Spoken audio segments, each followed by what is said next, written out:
One of the things I wanted to try to do here in just a matter of a few moments is give a basic primer on some of the tools of the trade and some of the things that we do in calling to moose. And actually what we're trying to do is to talk to the moose. And it's just not a matter of going out in the woods and making some cow-like noises and stuff and the moose come in. Two basic tools of the trade. The first is a long bell-shaped call. Traditionally, we prefer the birch bark because of the resonance that it gives. And the other is a scapula. It can be a beef scapula. This happens to be a moose scapula. This will give us some nice sounds that imitate antler raking without having to carry big, heavy antlers to simulate the rake. But let me just start with some basic calls. One early in the season, when you're in archery season, and that as the cows are coming in, the cow chooses what bull she's going to mate with. She doesn't like to look at some little bootjack, little forkhorn bull or such to be the potential father of the next generation. She's looking for the big guy, and she gets irritated sometimes by these young bulls pestering her. And this is a call you traditionally hear, and that's called the long call.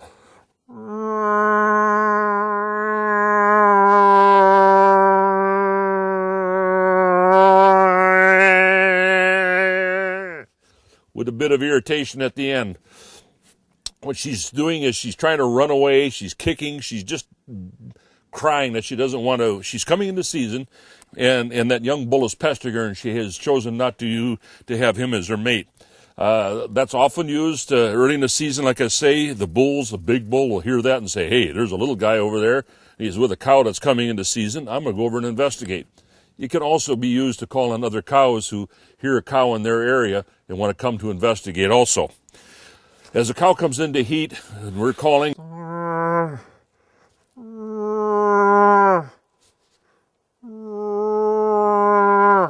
again, an R sound with the nasal tone to it.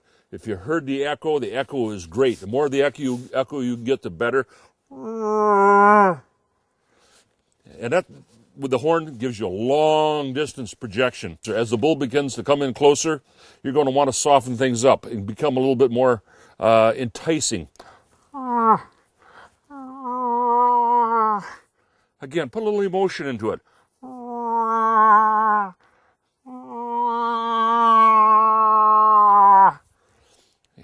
And when the bull's coming in, we're not calling real often. Once we get a answer, a response, that grunt back from the bull, we know he's coming, we know he's interested. We slow the rate of the calls down, maybe even 10, 15 minutes apart or more. We soften things up, and we again get enticing.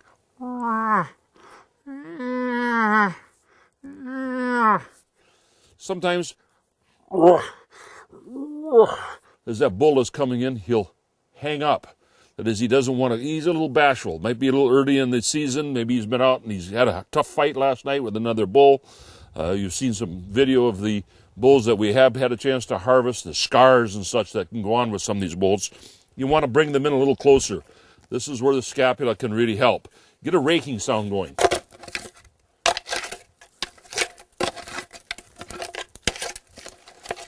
Willow brush works excellent. Here I'm just using a piece of old dead jack pine. But you get that hollow antler sound, and he can say, hey, there's another bull there, small scapula. He doesn't sound like he's got a very big set of antlers. I'm going to go in and show him who's boss and who's got business. And this can get the bull to come in. Sometimes when that bull's coming in, all you hear is a subtle sound of, or a, and that they'll do that. They'll come in and they'll swing their rack and announce that they're on their way. Sometimes these big bulls are tired. They want the cow to know they're coming. They don't want to entice it. Another big bull will go through another fight, and that might be the only sound you hear is kind of a woodpeckery. You might only get a couple of those, or you might hear as he brushes against a tree coming in. These are some of the sounds that we're listening for, that we know who's coming and how to respond to him. If he's aggressive, he'll be coming in and doing all sorts of antler work on the trees, etc., and we can entice him out with that small antler rake. Tie that in with a